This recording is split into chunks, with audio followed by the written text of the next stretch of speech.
So my daughter interrupted half of my podcast because she came in the room and she just cut the recording off.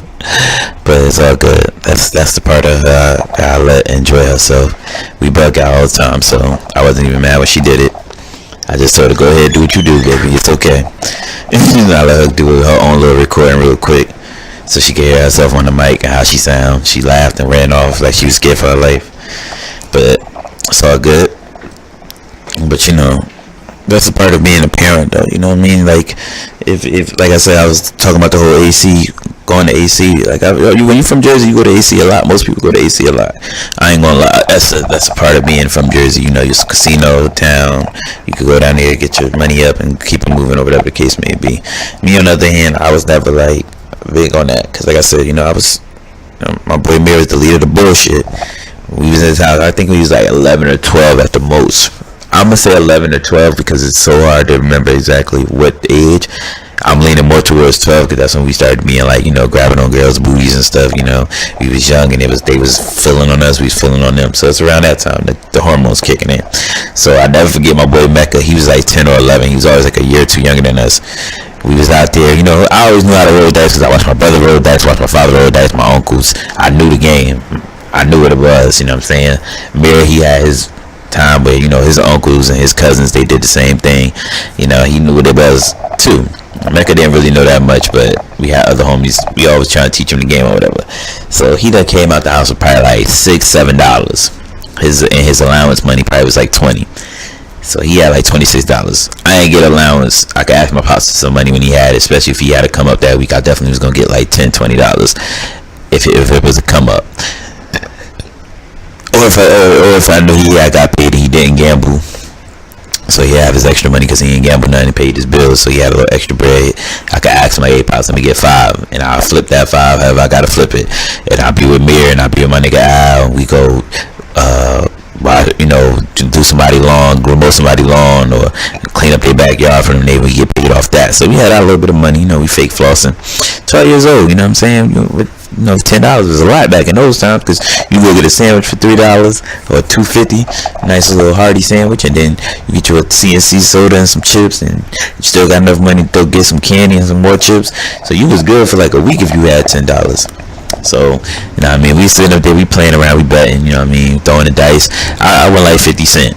So I'm like, alright, we playing quarters. And then we're like, let's play for dollars. Y'all playing small change, whatever. So when we start playing for dollars, I'm looking like, hey, I lost $2. I was like, I'm done. I'm good, my nigga. I know when the dice is hot, this your house, you gonna get it. Mecca like, nah, Mecca had one like $3 or $4. So Mecca like, fuck that, I'm gonna bet. Boom, they going in. Boom. Mind you, he's 10, we 12. We little kids, but in our minds we grown, because we betting, we throwing dice. Boom, boom, boom, throwing the bones. Mecca down by like $10 now. I'm looking at Mecca, I'm like, hey man, you got $5 left, keep it moving, my nigga. You young, let it go. You too young to be out here losing all your money. Nigga goes, bets again, boom, boom, boom, boom. Now he ain't got no money left. Hold up, I'm gonna be right back.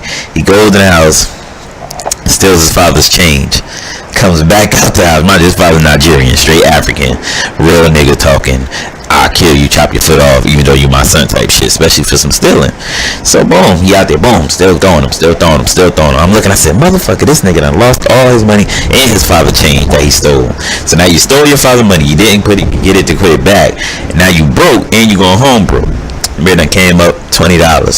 He's sitting there talking all this shit. I told you not to bet your money. And I'm laughing. I'm like, hey man, one thing as a gambler I learned in that day was like, hey, my father was right. Sometimes you hot, sometimes you not. Don't fuck with it. And from that point on, I never fucked with it. Like, I knew when to throw dice and when not. Boom. Flash forward to I'm 18. I'm on campus. I'm at St. Peter's. We out there talking our shit. Motherfuckers betting, putting their money up, doing what we do best, talking shit. I'm out there, boom. We in my room, we in my dorm room, and we throwing a little something. I done came up like $20, $30. We on campus, so this is food for you. This food for the week for me. If I win, I'm throwing them on the boom. I'm at like $45 because it's like 10. It's like not even 10. It's like 5 of us playing. So then my boy Chief, who I called my cousin, Chief like, yeah man, let's go down to my room because his dorm room was directly under mine on the first. He was on the first floor. I was on the second floor. So he right under me. I could stomp on the floor and he could hear me. Type shit. He like, let's go down to my room, cause at the time, my boy DJ, who was my roommate, because I had switched my roommate, because the white boy I had, he stepped over the line and kept putting his stinking ass medicine in my refrigerator, and I ain't want that shit in there. He never asked me, so I told him, hey bro, you gotta get your shit out of here. And my boy DJ switched rooms with you. He got a refrigerator, you could keep that, and we good to go. Squared off. He left. DJ was my roommate. Just had to put that in there because that's my boy. Shout out to my boy DJ. So we go down. DJ wanted to have a shorty in the room, so I'm like, hey man, let's go downstairs and we can finish the game. So as soon as we get downstairs, I get this feeling. I'm like, nah, you know what? I ain't even gonna bet no more. Niggas in there like, alright, whatever. Cousin Sheaf, he a shit talker, just like me. They went to high school together. On top of that, it's a funny part, and they went to elementary school together for a short period of time. Sheaf also went to elementary school with my cousin. So you know, it's a deep rooted bond between all my niggas that I'm cool, all my boys that I'm cool with, I should say. Boom. She's in there throwing the bones, killing the game. He up like $40. I'm like, hey, y'all niggas wildin'. And then letting the homie, his name was Corey at the time, he was from Trenton. He only had like $30 on him. So I'm like, hey bro, stop betting, because you know your mother done sent you this money. You gotta keep this money for the week, because you might not get no money next week. He like, nah, fuck that, this nigga talking shit, I'm gonna take all his money. Da da da da. She's done broke his ass. Broke his ass off. Broke him off something serious. I'm looking at this motherfucker. I'm like, God damn, you done lost all your money. He probably lost like $50 that night, I think. And I'm sitting there. She just counting everybody's money. I'm like, look, I won my $40 and I'm keeping this shit in my pocket. I ain't betting nobody. Don't even come over here asking me to play again. I'm good. I learned the lesson from my parents. My father he showed me how to get in and get out, and in the back of my mind, my mother was always saying, motherfucker, you gotta eat, you gotta pay these bills, don't be gambling, because this is the end result, you ain't gonna have shit. So I learned from both of my parents, you know what I mean, the good and the bad. You know, my mother never smoked cigarettes. She'll drink her wine here and there, but she never OD'd. My father, he drank beer for a long period of time, just beer. Every now and then he had him some brandy, and he was Gucci. So I wasn't really I wasn't put on the heavy drinking. It's my oldest brother, who the one that's about to have heart surgery. When he started, being around him in my teenage years, I started to notice, like, hey, this motherfucker, like, bro, you drink a lot. And he drank a lot. My brother's 11 years older than me, so when I'm 14, he was 25. You know what I'm saying? So I'm 14, he's 25, he's working. 2 years later, I'm seeing in this 2 year span of 14 to 16, I'm seeing him drink. I'm with my boys, we don't drink, we just talk shit about drinking. Like, we'll go to school, like, yeah, nigga, I had a sip of some beer the other day, or I had a shot of Henny, motherfucker. Like, we talking shit. We thought it was cool to be an adult. You know what I mean? So at 16, my 16th birthday rolled around. My father and my mother, they do their thing. Hey, get you a cake, get you, you know what I mean? Have your friends over, y'all can talk or whatever. Me and my boys come over, and I had a small circle of friends who I brought to my house, because my father was always like that. Respect your house. This where your mother live at. Just like when you get married and you have your wife, don't have a whole bunch of motherfuckers running in and out your house. That ain't the way to go. But me and my brothers always had a lot of friends, but it's always a certain group, like 5 or 10 of us, that could come to the house and just chill and be cool. And it was a certain like 4 or 5 that you had that just came to the house even when I wasn't there. My boys like Drew, that's like my little brother, he could come to my house when I'm not there and talk to my mother. Mir, my boy B Stuck, Aunt, who's Andrew's older brother, but me and him the same age. Drew's like 3 years younger than me, so you see the sequence of why it makes sense. And Kenny G, my boy Kenny G, they could come to my house when I ain't there and talk to my mother. Mother be cool with them. Hey, what's going on, whatever. So at this time, I'm 16. Boom, it's me and Mir, my boy B Stuck, and then at the time, my girlfriend. We at the house. It's my 16th birthday. We celebrating. Remind you, on my 16th birthday, my brother moved out a few months back, and he's living wherever he living at, around the corner, I think. Yeah, he lived around the corner, so he like 5 minutes away. 5-10 minute walk away from my mother's house. So at this time, the basement is open now, because my brother was in the basement at one point in time, because my cousins had moved in with us. So me and my little brother was sharing a room. My brother that's in the middle of me and my oldest brother, he was living in the back room on the first floor, and then the basement was where my oldest brother stayed at. So when he moved out, my mother was like, you ain't told my older brother who lived in the back room, you not getting that room, because we want your ass out of here anyway, because you cause too much shit. So I got the basement by default for being respectful and being not into shit. So at 16, my birthday present was me moving in the basement. That morning, I cleaned up the room like 1,500 times. I made sure I got my bed down there. I had the old couch still, the old leather couch that the people who lived there before us, they had left, and it was a clean couch, so it didn't matter. So I put the sheet on it, made it look good. Put chairs down there, because that's all I want. I just want some chairs, so I had the homies down here, we could play the game, bug out. Mother got me this dope ass butterfly chair, and I had got a beanbag chair. Like, it wasn't really a beanbag chair, but it was a nice little chair. And I had got the another old sofa that my mother was throwing away, because she had just got a sofa. I took that one, instead of putting it in the garage, I put it down there too. So it's 2 couches down in the basement, and it's it's a nice little lounge room. I'm 16, I'm in the hood, man. I'm excited, I got my own room. Brother come down, he's like, oh, you look what you did in my room, man, it look nice, I like it. Boom, got me a little throw rug down there. He's like, yeah, happy birthday. Gives me a nice, like a fifth of Henny. I'm 16, fifth of Henny. That's deep.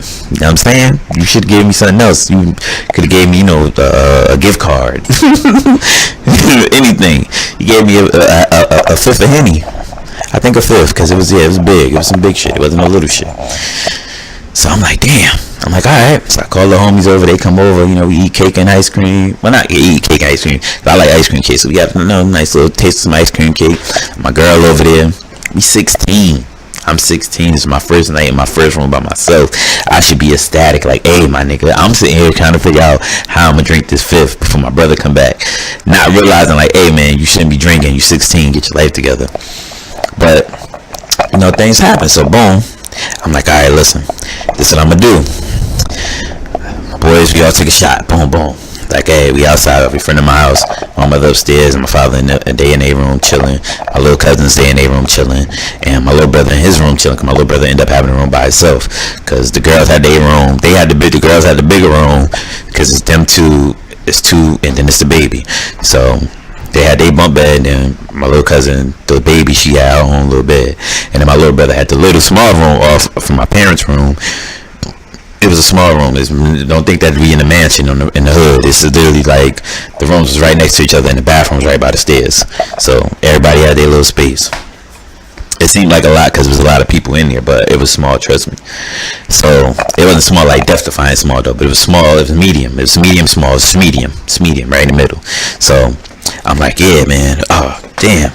I'm like, how? So my girl like, I don't really want to go home, because she was one of them shorties that's like real ride or die, want to be hood shit, and she wasn't really hood though. Like, she had just came back from living in Washington, the state of Washington, and she was living with her grandmother and her mother off and on. Like, one minute she be staying with her mother go off and just some little, I don't want to be with y'all right now, I want to deal with y'all, do her own thing, tricking off, and she'd go stay with her grandmother who lived across town. So it was always some back and forth shit. Like, her mother lived like 10 minutes away from me, so I was like, alright, your apartment's 10 minutes away, I could walk you on, walk you back, and walk back by myself, I'm good. And I was a little tipsy. Walk her home. She calls me like probably like an hour later. It was like 9 going to 10 o'clock. She like, oh, my mother leaving. I don't want to be in the house by myself, because her sister wasn't there. Her sister was staying at the grandmother's house. So she's like, I don't want to be here by myself. You want to come spend the night, or should I come over there? So I'm like, shit, I got my own room now. Why not?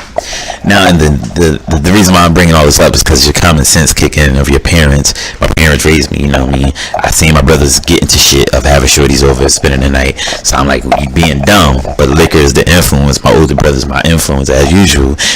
My oldest brother, I should say, getting me into shit.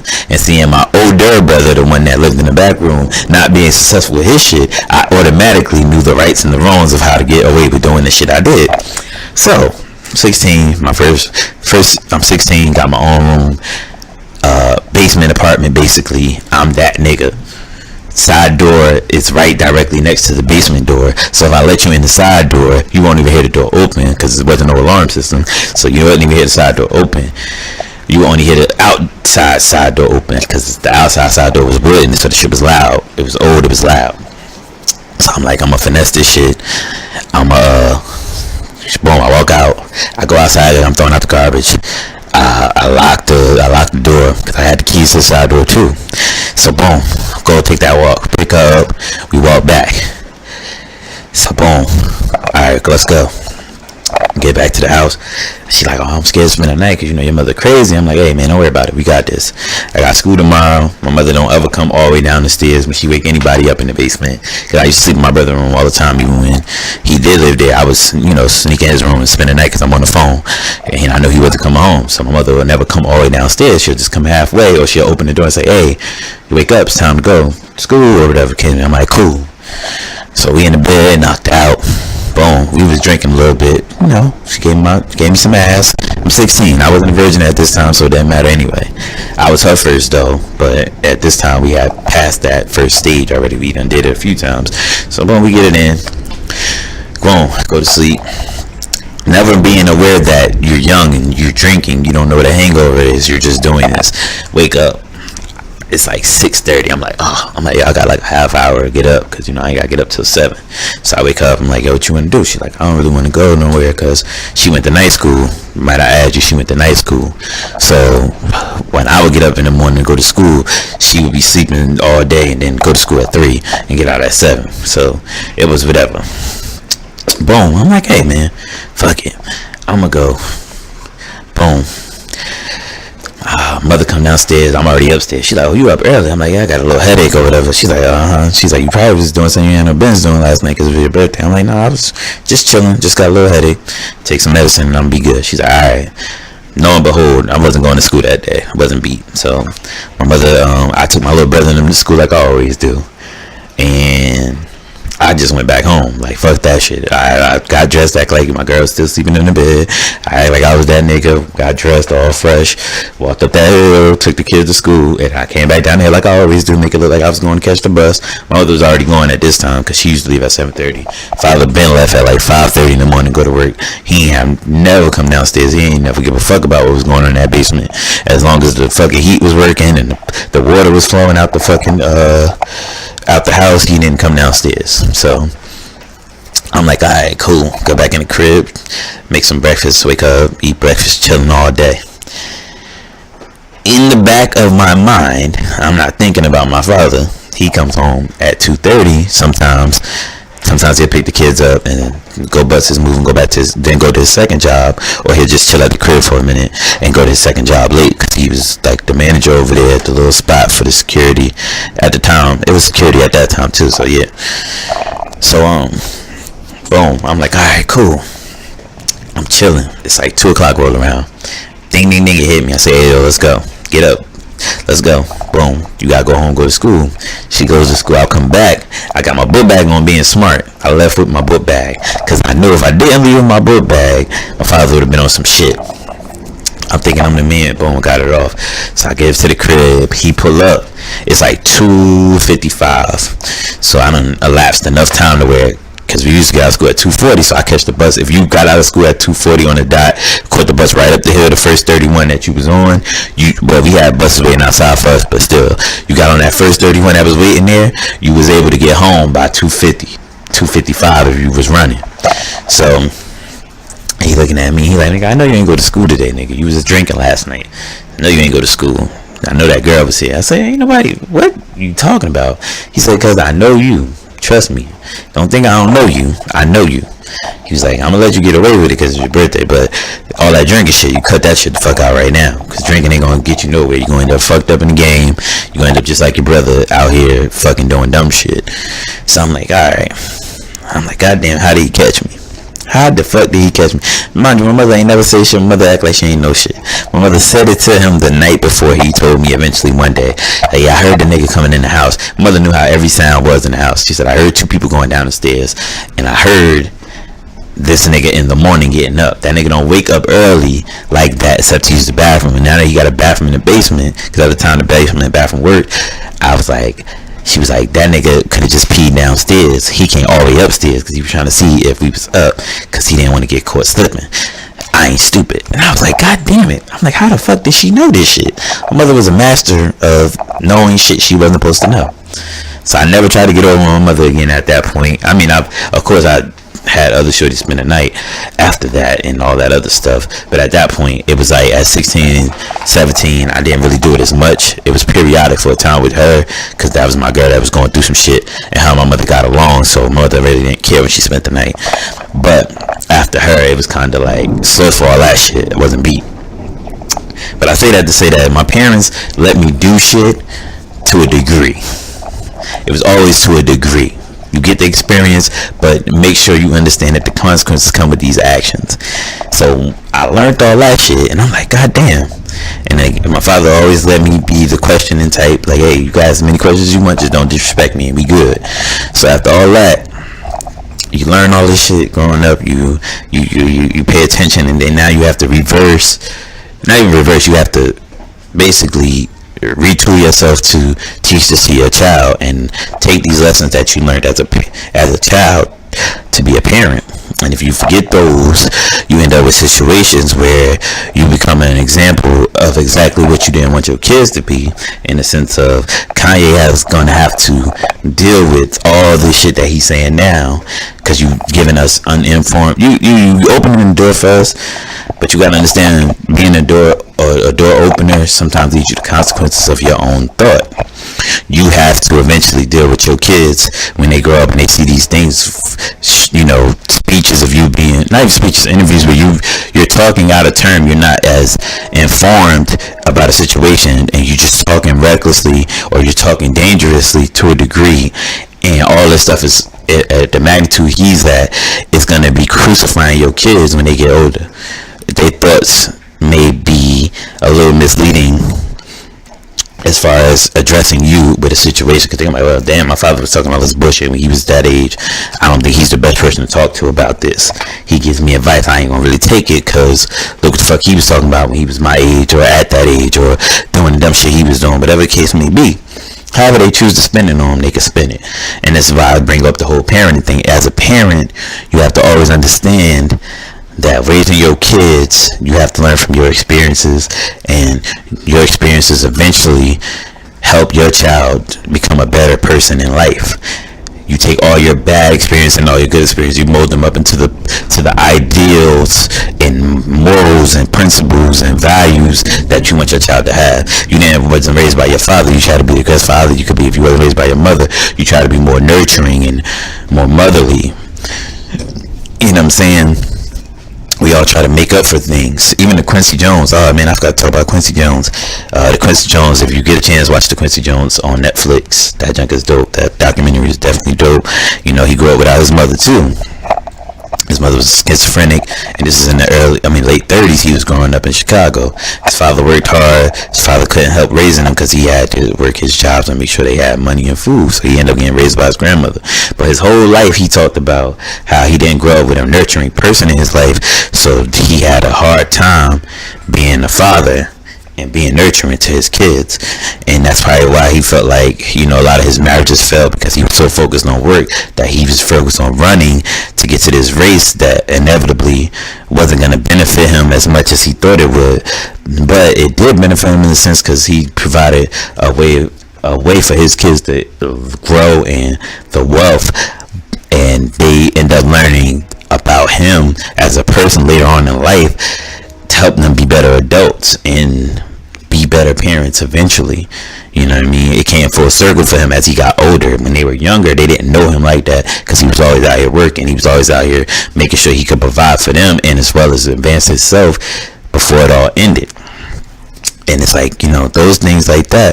I like to talk about things like that, because that's understanding. It's reaching that pinnacle in your life where you understand your purpose. You understand that, hey, I'm here to be a being, and I'm here to enlighten myself as well as others. And, my light should help shine light on others, and their light will shine on others, and so on and so forth. So, I say that to say, perception is everything. I always say that. Opinions are solely based on the way your growth and your belief in the things that you experience in life all day, every day. But understand that the consequences for your actions may not come, back as fast as you think they will, but they come back in some way, shape, or form. We have to talk about these issues. We got to deal with our issues now more so than ever, and this in his day and time. And I think because the lack of sympathy for people with mental issues and people with emotional issues and people that go through emotional distresses, we have to learn to deal and live in these moments and be better people, because being better people, as we grow into better people, we create more better people. You know what I'm saying? I'm not saying let's get rid of anybody who got issues. I'm not saying that whatsoever. Everybody is always going to be issues. That's the point. I'm talking about as far as let's have these conversations so that people feel more inclined to express themselves emotionally and mentally, instead of letting it get them to a point where they're depressed beyond getting them back. You know what I'm saying? Every day is dark for them. Instead of having some dark days and some light days, some people just live in this darkness that they don't need to live in because they don't know how to express themselves. Nobody ever asked them to express themselves. Nobody told them, or somebody told them that they were weak if they expressed themselves. We have to learn to express ourselves, because a part of expressing yourself is giving you growth. If you express yourself enough, eventually you grow. In these moments of struggle, in these moments of loss, in these moments of pain and anguish, we learn to grow. You know what I mean? Spiritually, mentally, physically, you grow in a sense physically, because you may not have deal with your vices as much now that you've gone through certain things and you know how to get through them. You ain't gonna drink, smoke, whatever you do to, that's putting harm into your body might decrease now, because you know how, alright, I know there's a light at the end of this tunnel. I know this issue is not going to last as long as it usually does, or it's not going to, I can endure this pain for now, because I know that the pain will eventually lead to a lesson learned that I can use to help somebody else get through it, or get through it myself the next time around. And that's all I'm trying to do here, is just be a little light for people who ain't really got one. And that's why I do this podcast. I mean, it's hard some days for me to get up here and do it, and I'm trying to be more consistent as always. And I don't want to give up on, this thing right here, because this is important to me. And it's important to me just because I feel like it's doing something for people who might not feel like they hear necessarily a good message from other people. I'm just here to be the beacon, be the light for somebody else, you know what I mean? Like Tupac always say, I may not change the world, but I may spark the next mind that changes the world. And that's what I'm here for, I'm all here for that. Yeah, I don't care if I never get an award for it or recognition for it. No, I don't get no taps on the back. That doesn't bother me at all. And I say that just because that's the way I feel about it. So, love is love. Appreciate y'all for listening. This is a short podcast this week because I've just been in my zone for so long that, I'm a little rusty, but just best believe, know that hot shit is coming for you. And it's gonna be more consistent, and I definitely gonna want to hear y'all, feedback. So like, subscribe, share on social media, Instagram, all that good stuff, because we coming back with more fire. And I appreciate y'all. Y'all already know what it is. It's your boy Mars playing Mar, aka Young Get Into It, aka all that good aka Big City, aka No Jersey, aka What You Want, aka hey yo, I got the 3 for 5 if you really want to holler at me, dog. Call me on that trap phone. Don't call me on my regular phone, because I ain't gonna answer. I don't answer numbers that I don't know. Say nah, but y'all already know what it is. It's your boy Mar. I appreciate y'all for listening. I'll be back. Holla.